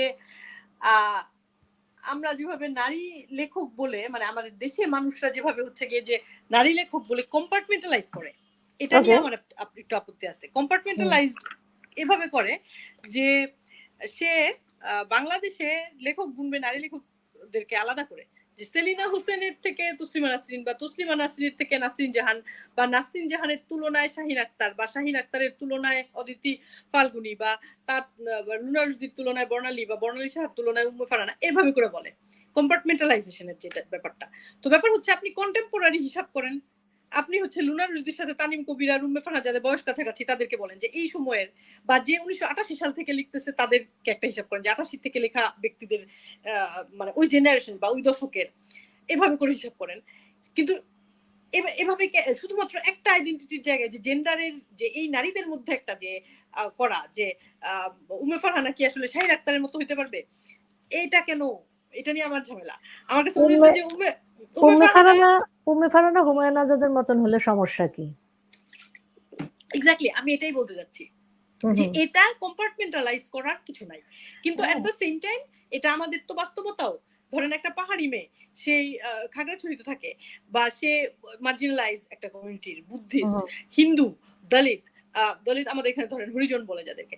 তো ওই মেয়ের যে লাইফ, ও যে লাইফ দেখছে, আমি তো সেই লাইফ দেখি নাই। তো ও যখন ওর গল্প বলবে, তখন তো ওর শর্টটা আসবে, এবং সেটা জরুরিও, সেটা আসা দরকারও। কিন্তু তাই বলে সে যখন লিখে ফেলবে, তখন আমি কি তাকে শুধুমাত্র মেয়ে বলে আলাদা করে একটা ইয়ে করবো? তো তাইলে হচ্ছে কি, আপনি ইয়ে করেন, ক্লাস হিসাবে ধরেন বড়লোক লেখকদের মধ্যে, হ্যাঁ, মিডল ক্লাস না, বড়লোক লেখকদের মধ্যে, মিডল ক্লাসদের মধ্যে, হ্যাঁ, লোয়ার ক্লাসদের মধ্যে, যারা ফার্স্ট জেনারেশনে পড়ালেখা করছে, হ্যাঁ, মানে ধরেন আমি ফার্স্ট জেনারেশন ইউনিভার্সিটি পড়ছি, আমার নানা দাদারা ইউনিভার্সিটি পড়ে নাই। তো তাহলে এদের মধ্যে ভাগ করেন, যে হ্যাঁ, লোয়ার ক্লাস বা লোয়ার থেকে উঠে আসা মিডল ক্লাস, তাদের মধ্যে ভাগ করেন, সেটা তো করতেছেন না। তাহলে শুধু নারী লেখক আলাদা ভাগ করার কি আছে? আমার কথা হচ্ছে এটা। এটা তো তাহলে তুমি বলতে চাচ্ছ যে আমাদের সামগ্রিক যে মানসিক অবস্থা, হ্যাঁ, পুরুষতান্ত্রিক সমাজে বসবাসের কারণে এবং সেখানে চলাচলের কারণে আমাদের যে সামগ্রিক মানসিক গঠন, সেটাই মূল্যায়নের ক্ষেত্রে গিয়েও প্রভাব ফেলছে, তাই তো? হ্যাঁ হ্যাঁ, অথচ মূল্যায়নের ক্ষেত্রে এটা হওয়ার কথা না। ফাইনালি যে তার যে কালচারাল প্রোডাক্ট, সেটা তো আপনি ধরেন রবীন্দ্রসঙ্গীত শিল্পী, তখন কি ওই মানে আমরা রবীন্দ্রসঙ্গীত শিল্পীদেরকে যখন কথা বলতেছি তখন কি আমি হচ্ছে গিয়ে খালি ইন্দ্রাণী সেনের সঙ্গে হচ্ছে বন্যা রেজানা চৌধুরী বন্যার তুলনা করি? না নো, তো। তো নো। ওটা তো করি না। তো তাইলে অভিনেতা বা অভিনেত্রী, চিত্রশিল্পী বা আর কোন শিল্পীদের ক্ষেত্রে এটা হচ্ছে না। তার লেখকের কালচার প্রোডাক্টের ক্ষেত্রে কেন নারী লেখককে আলাদা করা হয়? আমার কাছে এটা মনে হয় যে এইজন্য যে পারফর্মিং আর্টকে ক্রিয়েটিভ আর্টের থেকে আলাদা ধরার জন্য। কারণ পারফর্মিং আর্ট মনে করা যায় ঠিক আছে, প্র্যাকটিস করে যারা মানে এটাই করে, আচ্ছা এটা তাকে নারী হিসেবে আলাদা করার কিছু নাই। সে লতা মঙ্গেশকর লিজেন্ড হইতে পারে, বেগম আক্তার হইতে পারে, ঝামেলা নাই। কিন্তু ক্রিয়েটিভ রাইটিং তো পারফর্মিং আর্ট না। ক্রিয়েটিভ রাইটিং না, হচ্ছে ক্রিয়েটিভিটির প্রশ্ন। তো correct. সেখানে নারী আসলে পুরুষের সমকক্ষ হবেই না, এটা ধরে নিয়েই এই কম্পার্টমেন্টালাইজেশনটা হয়, যেটা অন্য কোনো আর্ট ফর্মে হয় না, এটা আমার এটা কিন্তু ধারণা। এটা কিন্তু খুব ইন্টারেস্টিং একটা বিষয়, তাই না বল? হ্যাঁ, আমার কাছে এটা মনে হয়েছে আর কি, যে এটা এটা আমার এটা ইন্টেলেকচুয়াল আমার কাছেও প্রপার্টির খুব প্রশ্ন। এটা আমার কাছেও খুব ইন্টারেস্টিং একটা বিষয় যে আমি কোন পেশায় আছি বা কোন নেশায় হুম আছি, হুম। সেখানে আমার জেন্ডারটা কেন এত বেশি, কেন এত, হ্যাঁ কেন জরুরি, কেন জরুরি ওইটা আমি কেন বুঝি না। জরুরি। আমি তো আমার ফিজিক্যাল জেন্ডারের যে আইডেন্টিটির জায়গা সেটা দিয়ে লিখছি না, লিখছি তো এটা দিয়ে। হ্যাঁ এক্স্যাক্টলি এক্স্যাক্টলি। আচ্ছা বউ, আমার তোমার উপন্যাসটা পড়তে পড়তে একটা জিনিস মনে হলো, এটা একটা ছোট প্রশ্ন, সেটা হচ্ছে যে হুম সড়ক দুর্ঘটনার মতন একটা হুম গুরুত্বপূর্ণ বিষয়, যে জিনিসে একটা মানুষের, সুস্থ মানুষের, আমরা যে অর্থে হুম সুস্থ হুম বলি, সুস্থ মানুষের জীবন হুম সম্পূর্ণভাবে 360 ডিগ্রি মানে হুম ঘুরে হুম যেতে হুম পারে, হুম সেরকম একটা বিষয়কে আমরা সেভাবে গুরুত্ব দিচ্ছি না। এবং নিরাপদ সড়ক আন্দোলনের মতন একটা বিষয় কিন্তু আমাদের সামনে আসা হুম। সত্ত্বেও আমরা এটাকে এড়িয়ে যাচ্ছি। তোমার কাছে কি এই ধরনের কোনো কিছু উপন্যাসটা লেখার সময় মনে হয়েছে যে সড়ক দুর্ঘটনার বিষয়টা আমাদের গুরুত্বের সাথে দেখা উচিত, দুর্ঘটনা হুম হুম। প্রবণতা না হ্রাস আমার করার ব্যাপারে কাজ করা উচিত? না, আমার ওইটা ওইভাবে মনে হয় নাই। ওইটা তখন মনে হয় নাই। তবে সড়ক দুর্ঘটনার ব্যাপারে অ্যাওয়ারনেস এর যে জিনিসটা আপনি বললেন, ওইটা আসলে আমার মনে হইছে যে সারভাইভার তো কিছু থাকে। অধিকাংশ হচ্ছে আমরা যখন মারা যাই, এবং খেয়াল করলে আমার মনে হয় প্রত্যেক পরিবারেই এরকম অভিজ্ঞতা সম্পন্ন মানুষ আমরা পাবো। প্রত্যেক পরিবারই কোনো না কোনো সড়ক দুর্ঘটনায় কাউকে না কাউকে হারিয়েছে। এটা মনে হয় যে পারিবারিকভাবে যদি আত্মীয়স্বজনের মধ্যে নাও হয়, বন্ধুদের মধ্যে। আমাদের এই বন্ধু আরিফ আর সৌভিক ২ জন সড়ক দুর্ঘটনায় মারা গেল। তারপরে আমার বন্ধু শিখা, তার পরিবারের তার ছোট বোন এবং সে এবং তার বাসার ড্রাইভার ৩ জন মারা গেছিল। তার কিছুদিন পরে তার বাবাও মারা গেছে সড়ক দুর্ঘটনায়। তারপরে যে আজকে খবর আসছে, আনু মোহাম্মদ স্যারের একটা পায়ে ইনজুরির খবর আসছে। সব সময় সড়ক দুর্ঘটনার সময় মানে যারা মারা যাওয়া ছাড়াও যে ফিজিক্যাল ড্যামেজ গুলো হয়, তখন এটা খুব মানে এটা আমার কাছে মনে হয়েছে যে এটা খুবই ভয়ের একটা ব্যাপার। ধরেন ঢাকা সিটিতে আমরা আরাম করে হাঁটাচলা করতে পারি না। আর ঢাকা সিটিতে চলাফেরা করা একটা ধরেন কেউ যদি একটু ক্রিপলড হয়, কেউ ভিজুয়ালি ডিসপেয়ার্ড হয়, বা তার ছড়ি ইউজ করতে হয় বা হুইল চেয়ার ইউজ করতে হয়, সেই ব্যক্তির জন্য কিন্তু ঢাকা সিটি বা বাংলাদেশের কোনো সিটি ফ্রেন্ডলি না। তো ওই যে রাষ্ট্র বা আমাদের দেশ, আমাদের সমাজ কিভাবে ক্রিপলড একজন মানুষকে মার্জিনালাইজ করে, তার তার ক্রিপলড হওয়াটাকে মানে তাকে করুণার পাত্র বানায় ফেলে, এই জিনিসটা আমার ছোটকাল থেকে ছিল। আমি ছোটবেলায় চশমা পড়তাম, আমি মুমু দুজনেই। আমাদেরকে অনেকেই বলতো যে হ্যাঁ চোখে প্রবলেম, চোখে ডিফেক্ট। আজকাল অনেক বাচ্চারা চোখে চশমা পড়ে যে বেশি স্ক্রিন টাইমের জন্য এইসব কারণে। কিন্তু আজকে থেকে ধরেন ৩০ বছর আগে বা ৩৫ বছর আগে যখন আমরা স্কুলে ভর্তি হয়েছি, তখন কিন্তু এত বাচ্চা চশমা পড়তো না। তো আমরা যে চশমা পড়তাম, এই ব্যাপারটাকে একভাবে মানে খুব নেগেটিভ ভাবে দেখা হতো। তার মানে কারো যদি এরকম হইতেই পারে চোখে সমস্যা আছে, এরকম হইতেই পারে তার পায়ে প্রবলেম, তার জন্য ফ্রেন্ডলি কোনো বিহেভিয়ার আমাদের কোথাও নাই। না স্কুলে, না অফিসে, না হচ্ছে রাস্তায়, কোথাও নাই। পা যখন আপনার একটুখানি সমস্যা হবে, দেখবেন যে ফুটপাতে হাঁটা যায় না। মানে ইয়াতে বাংলাদেশের আপনার মনে আছে তো নিশ্চয়ই যে বাংলাদেশের রাস্তাঘাটের কি অবস্থা, বা অবশ্যই, অবশ্যই। ইয়াতে হুইল চেয়ার একজন যদি আসে, তখন না, সে আসলে কিভাবে উঠবে? নাই, কোনো জায়গা নাই। নাই। যেরকম ক্ষেত্রে আমি নাই। একবার একটা চোখের ইয়েতে মানে ভিজুয়াল ইম্পেয়ার্ড চিলড্রেনদের একটা হোস্টেলে গেছিলাম। ওখানে আমি দেখছিলাম যে যারা একটু হালকা কম দেখে, তাদের জন্য মানে দেয়ালের আই লেভেলে একটা সাদা দেয়ালের সামনে একটা এরকম ইয়ে দিয়ে দেওয়া হয়। মানে ওই বিল্ডিংটাতে এরকম ছিল যে ওরা হালকা দেখে, ওরা হয়তো প্রথমে সাদা দেয়াল কিছু আর নাই বলে হয়তো ধাক্কা খাবে বা লাইনটা বোঝানোর জন্য। সো এই ধরনের জিনিসপত্র সব হসপিটালে কেন থাকবে না? সব হোটেলে, সব অফিসে কেন থাকবে না? যে ভিজুয়ালি ইম্পেয়ার্ড কেউ এসে এই অফিসে কাজ করতে ইজি পারে। অ্যাক্সেস, হ্যাঁ, আমরা বলি যে এরকম নাই। Access to everything for everyone. হ্যাঁ, হ্যাঁ, তো ওইটা নাই তো। এবং কেউ ক্রিপল, কেউ কম দেখে, কেউ তাদের জন্য তো নাই কোনো ব্যবস্থা, তার জন্য কোনো ব্যবস্থা নাই। কেউ হয়তো বা হচ্ছে গিয়ে স্ক্রাচ দিয়ে হাঁটতেছে। ধরেন আমাদের অনেক সময় এরকম হয় যে একটা মানুষের পা ভেঙে গেছে, একটা মেয়ে এরকম হয়েছে, এর মধ্যে পা ভেঙে গেছে, ওই মেয়েটা যে পরীক্ষা দিবে আইসে সবাই মানে বলছে না এর থেকে ও ড্রপ দেখ। তো একটা শুধু পা ভেঙে গেছে দেখে ড্রপ দিতে হবে কি জন্য? কারণ লিফট নাই, বিল্ডিং এ লিফট নাই, 3 তলা 4 তলা উঠতে হবে ইয়ে করে। তো ওই ভিজুয়ালি ইম্পেয়ার্ড বা ফিজিক্যালি একটুখানি ডিসেবিলিটি আছে এরকম মানুষের জন্য ফ্রেন্ডলি একটা সমাজ আমাদের করা উচিত না? মৌ, নিজের উপন্যাস তোমাকে যদি বলি যে মূল্যায়ন করতে, তুমি কিভাবে মূল্যায়ন করবে রাত্রি শেষের গানকে? এবং তুমি আমার সাথে কথা বলার সময় বলেছো যে আপা এখানে কিছু বিষয় আছে পাঠক এটা অনেকটা নেগেটিভ ভাবে নিয়েছে, যেমন আমার অনেক গানের রেফারেন্স দেওয়া, বইয়ের রেফারেন্স দেওয়া, অনেকে এটাকে অন্য এক লেখকের নাম ধরে সেই সিনড্রোম হিসেবে উল্লেখ করেছে। ঠিক আছে। হ্যাঁ, এটা না এই যে বিষয়গুলো যে বেশি গানের রেফারেন্স, এটাতে অনেকে ডিস্ট্রাক্টেড হয়, তাদের এটা পছন্দ হয় না, এটা একটা কারণ, এটা একটা ব্যাপার, এটা আমি মাথায় রাখছি। কিন্তু আমার কাছে যেটা মনে হয়েছে কি, এই উপন্যাসটা তো এ তো 118 না 126 পৃষ্ঠা এরকম আর কি মনে হয়। তো এটা যদি ধরেন 250 পৃষ্ঠার বা 300 পৃষ্ঠার একটা বই হইতো এবং এই অ্যালিউশন গুলোই থাকতো, তাহলে এটা ভারাক্রান্ত মনে হইতো না। আচ্ছা, তোমার মনে হচ্ছে যে স্বল্প পরিসরে অনেক বেশি জিনিস দিয়ে ফেলাতে হ্যাঁ, মানে মনে হচ্ছে ইটস তোমার লাইক মনে হচ্ছে। আপনি 2 চামচ বিরিয়ানি নিলেন, তার মধ্যে যদি 5টা এলাচি পড়ে তাহলে তো আপনার বিরক্ত লাগবে। বুঝতে পেরেছি, আমি বুঝতে পেরেছি। তো তোমার এটা নিজের মনে হয় যে আমার বইটা মনে হয় যদি যে এটা বড় হলে এটা যদি আরো কলে করে বৃদ্ধি পেত এবং একই পরিমাণে অ্যালিউশন থাকতো তাহলে তোমার হয়তো সমস্যা নিজের হতো কি না। ধরনের কোনো পরিকল্পনা আছে যে এটার আবার যদি নতুন এডিশন বের হয় তখন এখানে তুমি কিছু না, না, এডিট এটার করবে ক্ষেত্রে না? না। এটা আচ্ছা, হ্যাঁ, এডিট বলতে কিছু জায়গায় মানে বানান বা মানে কি বলবো, বাক্য। ডায়ালগের কিছু জায়গায় আমি হুম, হয়তোবা হুম, চেঞ্জ করব। ঠিক বানানো না, কিছু শব্দ হুম। এদিক ওদিক হয়তোবা করব।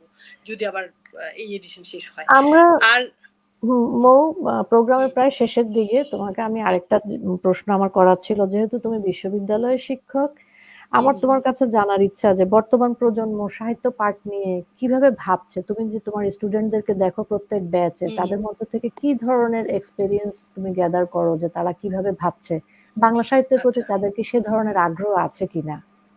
আচ্ছা। আহ, বাংলা সাহিত্যের প্রতি আনফরচুনেটলি আমাদের ছেলেমেয়েদের আগ্রহ নাই। এই শুধু বাংলার ইংরেজি সাহিত্য পড়া ছেলেমেয়েদের যে তা না, ওভারঅল সব ছেলেমেয়েদেরই নাই।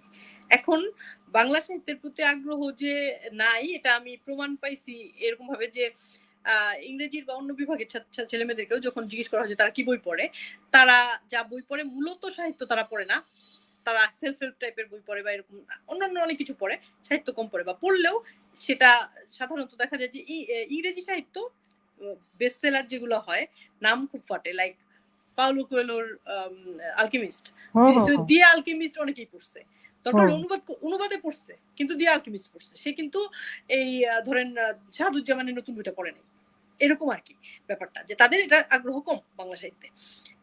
একটা নাম্বার গেল। 2 নাম্বার হচ্ছে যে সাহিত্যে আজকালের জেনারেশনের আগ্রহ কম, এভাবে বললে আমি একমত হব না, কারণ আজকে থেকে 20 বছর আগে আমি ইউনিভার্সিটিতে ভর্তি হয়েছিলাম, আমার ব্যাচেও তাই ছিল। অনেকেই আমাদের ফার্স্ট সেকেন্ড থার্ড ফোর্থ হওয়া স্টুডেন্ট ক্লাসের, তারা ধরেন খুব বেশি ভালো সাহিত্য পড়ে নাই, ক্লাসে যেগুলো তাদের পাঠ্য দেওয়া হয়েছে ওগুলোই তারা পড়ছে, পাঠ্যের বাইরে তারা তো সেবা রোমান্টিক বা কিছু কিছু জিনিস পড়ছে, হুমায়ুন আহমেদ পড়ছে, কিন্তু পাঠ্যের বাইরে যখন তাকে পাঠ্য না বাধ্য করা হয়নি তখন সে আখতারুজ্জামান ইলিয়াস পড়ে নাই, সে পড়ছে মানিক, কারণ মানিক তার একটা কোর্সে ছিল, পুতুল নাচের ইতিকথা পাঠ্য ছিল, সেজন্য সে পড়ছে। তো ওই হচ্ছে ওই জেনারেশনেও ছিল, আমি যে 20 বছর আগে যাদের সঙ্গে একই ক্লাসে বসে ক্লাস করতাম তাদের মধ্যে এরকম ব্যক্তিরা ছিল।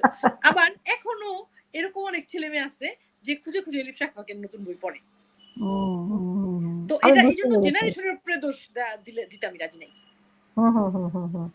আমার কিন্তু মনে হয় যে অনেকে বলে যে লেখা হচ্ছে না, লেখা হয় না। কাউকে কোনো বইয়ের নাম বলতে বললেই বলে যে কাফকা পড়েন, দস্তয়েভস্কি পড়েন, ম্যাক্সিম গোর্কি পড়েন। আমি কিন্তু হাল জামানার সবই পড়ি। আমি তোমার লেখা পড়েছি, আমি রুমা মোদক পড়ি, আমি বর্ণালী সাহা পড়েছি। আমার কাছে তো মনে হচ্ছে শুধু খুব ভালো। মহিলাদের। হ্যাঁ, শুধু মহিলাদের শুধু যারা আমাকে বই পাঠায় তাদের বই আমি পড়ি, এবং যেগুলা ধরো গল্প টল্প ওয়েবজিনে পাওয়া যায় সেগুলো আমার জন্য সহজলভ্য, তাই না? তারপরে আচ্ছা, যে হ্যাঁ, হ্যাঁ। অদিতি ফাল্গুনী গায়েন, উনি লিখেন, ওনার লেখা তো বেশ হুম, ভালো। হ্যাঁ, আমি তুমি অনেক বিখ্যাত।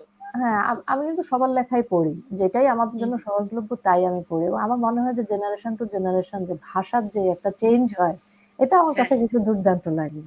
যেমন প্রমা ইশরাতের গল্পের বই পড়লাম কিছুদিন আগে। ওইটা আচ্ছা আমরা ধরো যেভাবে আড্ডা দেই না বউ, হুম সেরকমই লেখা কিন্তু। হ্যাঁ তোমার মন মন ছুঁয়ে যাবে সেরকম হ্যাঁ বিষয়গুলো। ওটা ভাষাটা চেঞ্জ হয়েছে যে হুম, আশিকি টু হুম, যে হুম, গল্পের কথা বললাম ওই ভাষা হুম, ওইটা হুম। কিন্তু পুরোটা কোলোকিয়ালে লেখা একটা তাই গল্প। তো। তো ওইটা দেখো, যে প্রথম আলো নিবে এটা কিন্তু আমি আশা করি নাই। এই দেওয়ার পর যে আমি ভাবছিলাম বলবে যে না এটাকে প্রমিত ভাষায় একটা লিখো, একটা এটা গল্পের বলবে নামই কিন্তু এটা বলে আশিকি নাই। আশিকি আশিকি টু, তুমি চিন্তা করো। তো ওই আশিকি টু নিয়ে কিন্তু প্রথমা কোনো রকমের ইয়া করে নাই, হ্যাঁ, হ্যাঁ, বলে হ্যাঁ। নাই যে এটা অপ্রমিত ভাষা ছাপবো না, এটা কিন্তু বলে নাই। কারণ দেখো, হচ্ছে যে এই যে কোলোকিয়ালটাকে যে নর্মাল হয়ে গেছে বা কোলোকিয়ালেও লেখা যায়, লেখা যায়। প্রমিততেও লেখা যায়, এটা কিন্তু অ্যাকসেপ্টেড হয়ে গেছে। অ্যাকসেপ্টেড, একদম অ্যাকসেপ্টেড, একদম। হুম, এখন তোমাকে কিন্তু অপর্ণা হালদার বড় একটা মন্তব্য করেছে। আমরা অনুষ্ঠানের প্রায় শেষের দিকে 50 মিনিট কথা বলে ফেলেছি। হুম, হুম। তোমাকে আমি দেখাচ্ছি অপর্ণা হালদার কি কমেন্ট করেছে। তুমি যদি পড়তে না পারো আমাকে বলবে, আমি তোমাকে পড়ে হ্যাঁ শোনাবো। ওকে। তুমি লেখার কি- সাবজেক্ট বিষয়টা জেন্ডারের চেয়েও বেশি গুরুত্বপূর্ণ। বাংলাদেশে বেশিরভাগ নারী পুরুষের কাছে মেইলই সবকিছুই নিচের মানের। ঘরের ব্যাপার, সামাজিক ব্যাপার, সম্পর্কের ব্যাপার ইত্যাদি অন্য কিছু কিছু বাইরে। তাই খুন ডাকাতি লাম্পট্য মেয়েদের স্কুলের সামনে এগুলো বড় ব্যাপার না। লেখকের তো বেশিরভাগের বড় ব্যাপার নিয়ে লিখেন না, তাই তারা বড় লেখক না। একদমই অপর্ণা অপর্ণার সঙ্গে আমি এই বিষয়ে একমত। কিছুদিন আগেই হচ্ছে একজন বলতেছিলেন যে এই যে মেয়েরা লিখে কি প্রেম বিরহ দাম্পত্য পরকীয়া হার্টব্রেক এগুলো নিয়েই লিখে, নারী হুম, লেখকরা হুম, সারা দুনিয়ায় এই যে নাকি তাই তাই লিখে। তো নারী লেখকরা কি সারা দুনিয়ায় তাই লিখে এবং বড় ব্যাপার মানে হচ্ছে আপনার ঐতিহাসিক, হ্যাঁ, হুম, আপনার দেশভাগ, মুক্তিযুদ্ধ, মুজিব হত্যা এগুলো নিয়ে লিখতে হবে। ওকে। এগুলো হলো বড় ব্যাপার এরকম তাদের কাছে। তো হ্যাঁ এটা এটা বলে যে হ্যাঁ এরকম লিখে, ওই হিলারি ম্যান্টেল এরকম লিখে ওরকম লিখে। আমি এর মধ্যে পড়লাম হচ্ছে ওর নাম কি বলে জানি, ডরিস লেসিং। হ্যাঁ এক পুরা হুম, একটা খালি ওই বাচ্চা হওয়া একের পর এক বাচ্চা হচ্ছে এটা নিয়েই করা কাহিনী। তো লেসিং তো নোবেল পাইছে। তো আনিয়ানো ওই একই women's story, frozen women, girls story সব ওই একই বিষয়। তো ওই নারীর যে ডিপ্রেশন, নারীর যে, তাইলে আনিয়ানো নোবেল দিছে কেন? তো এটা হচ্ছে নিয়ে কথা বললে হচ্ছে একটু বিচিং হয়ে যাবে। অধিকাংশ পুরুষ লেখকের এটা মনে হয় যে খুব ঐতিহাসিক, খুব হ্যান ত্যান, খুব বড় বড় জিনিস না হইলে হয় না। ব্যাপারটা তা না। উপন্যাস ভালো উপন্যাস হয় অন্তর্দৃষ্টি থেকে হয়। যে একদম। উপন্যাসের অন্তর্দৃষ্টি ভালো সেটা হচ্ছে গিয়ে ভালো উপন্যাস, বড় উপন্যাস, মহান উপন্যাস। হ্যাঁ হুম, হুম। পুরুষরাও অনেকে ওই প্রেম বিরহ দাম্পত্য পরকীয়া লিখছে, ওই আনা কারিনা থেকে শুরু করে পুরুষ লেখকরাও লিখছে। ওটা উনারা লিখলে দোষ হয় না, মেয়েরা লিখলে দোষ হয় যে মেয়েরা শুধু এগুলো নিয়ে লিখে। তো হুম। ওইটা অপর্ণার সাথে আমি একমত যে হ্যাঁ মেয়েরা লিখলেই হচ্ছে ওটা তখন দোষ হয়ে যায় যে এইগুলা সাংসারিক বিষয় নিয়ে, এর বাইরে তো ওরা কিছু জানে না। তোমার লেখালেখি নিয়ে পরিকল্পনা কি? আমাকে একদম বলবা না যে আপা আমি এখন সামনে যেটা আসে সেটা করি, আমার কোনো পরিকল্পনা নাই, আমি বর্তমানে বাঁচি, এই ধরনের কথা বলবা না। লেখক হিসেবে আচ্ছা তোমার পরিকল্পনা কি? আচ্ছা, লেখক হিসেবে আমার পরিকল্পনা হচ্ছে আরো ২টা উপন্যাস লেখা। একটার নাম হচ্ছে বাতাসে ফুল ঝরে যায়। এটা একদম সংক্ষিপ্ত আকারে সমকালে বের হইছে। ১৭,০০০ ওয়ার্ডস আছে। আমার এটার পরিকল্পনা হচ্ছে ৪০ থেকে ৫০,০০০ ওয়ার্ডস দিব বাতাসে ফুল ঝরে যায়কে। আরেকটা উপন্যাসের প্লট আমার কাছে রেডি আছে, সেটার নাম হচ্ছে যে যার ভূমিতে। তো যে যার ভূমিতে প্লটটা আলাদা, ওইটা আমি হয়তো পরে কখনো সময় পেয়ে সময় নিয়ে লিখবো আরকি। আচ্ছা। তো আমরা যেহেতু অনুষ্ঠানের প্রায় শেষ দিকে তোমার হুম, হুম। বই কিভাবে সহজে পাঠক পেতে পারে? তুমি যেমন আচ্ছা, বললে যে তোমার জেলা শহরে পাওয়া যায় না। তারা পাওয়া যায় না। কিভাবে হ্যাঁ। পেতে পারে? ওটা আ রকমারি থেকে অর্ডার করা যাবে, প্রথমার পেজ থেকে অর্ডার করা যাবে রাত্রি শেষের গান। আর টক টু মি আর ফৌজিয়ার আম্মা পাওয়া যায় হচ্ছে গিয়ে ঐতিহ্যর পেজে অর্ডার করা যায়। হুম, হুম। একদম একদিন ২ দিন পরের দিন চলে আসে যেকোনো জেলা শহরে। আচ্ছা। আর আ ঢাকার যে বড় বইয়ের দোকানগুলো বাতিঘট্টর ওগুলোতে মোটামুটি পাওয়া যায়। আমি তোমাকে পরিকল্পনার কথা জিজ্ঞেস করলাম। তুমি আমাকে কেন বললে না যে, "আপা আপনি তো কানাডায় আছেন। আপনি যেন আমার বই সহজে পড়তে পারেন সেজন্য আমি দ্রুত বইয়ের ই-ভার্শন করব, ই-বুক ভার্শন করব।" এটা কেন পরিকল্পনায় এলো না লেখক হিসেবে? এটা পরিকল্পনায় হ্যাঁ, আসা উচিত। এটা পরিকল্পনায় আসা উচিত এবং এটা তাইলে আমি হচ্ছে গিয়ে আমার মনে হয় যে টেকনিক্যাল কিছু ব্যক্তি মানে যে জ্ঞান আছে। আমি তো টেকনোমূর্খ মানে টেকনোলজিক্যালি চ্যালেঞ্জড। তো আমি যেহেতু টেকনোলজিক্যালি চ্যালেঞ্জড আমার হচ্ছে গিয়ে টেকনোলজিক্যালি এক্সপার্ট এরকম কোন মানুষের সঙ্গে যোগাযোগ করে এই ব্যাপারে আসলে ভাবনা আগাইতে হবে। তুমি যে আমাদের সাথে এত কারিগরি সমস্যার পরেও থাকতে পেরেছো সেজন্য তোমাকে অনেক ধন্যবাদ। তুমি অনেকগুলা স্টেপ পার হয়ে তারপরে আমার সাথে যুক্ত হতে পেরেছো। তোমার হ্যাঁ, ইলেকট্রিসিটি চলে গিয়েছে। আমি জানি দেশে ভীষণ গরম। এর মধ্যে হ্যাঁ তুমি ফ্যান কমিয়ে আমার সাথে এতক্ষণ কথা বলেছো। হ্যাঁ সাউন্ডটা ঠিক মতো হ্যাঁ আসে। আমি খুবই কৃতজ্ঞ, তোমার সাথে আমার একটা ভালো আড্ডা হলো, তোমার লেখক হুম, হয়ে ওঠা সম্পর্কে জানলাম, তুমি শিক্ষক, তোমার শিক্ষকতা পেশায় তুমি যেন উত্তরোত্তর সাফল্য লাভ করো সেটা অবশ্যই শুভকামনা থাকলো, এবং তোমার পরবর্তী উপন্যাস যেন খুব দ্রুত বের হয়, যেটা সংক্ষিপ্ত আকারে সমকালে বেরিয়েছে, সেই হুম। শুভকামনা জানিয়ে আমি আজকে বিদায় নিচ্ছি। কারিগরি ত্রুটির কারণে আমার আইডি থেকে কেন জানি লাইভটা হয়নি, ওপেন আচ্ছা ভয়েস বিডি থেকে লাইভটা হয়েছে। হয়েছে। তুমি আচ্ছা সেই লিঙ্কটা তোমার দর্শক শ্রোতাদের জন্য ওকে শেয়ার করতে পারবে। আচ্ছা তোমাকে অনেক ঠিক আছে ধন্যবাদ। আমরা স্টুডিওর বাইরে 2 মিনিট কথা বলবো। আজকের মতন আচ্ছা এখানে বিদায়, আগামীতে আমরা আবার আড্ডা দেবো। হ্যাঁ আল্লাহ শুভরাত্রি হাফিজ সবাইকে। শুভরাত্রি।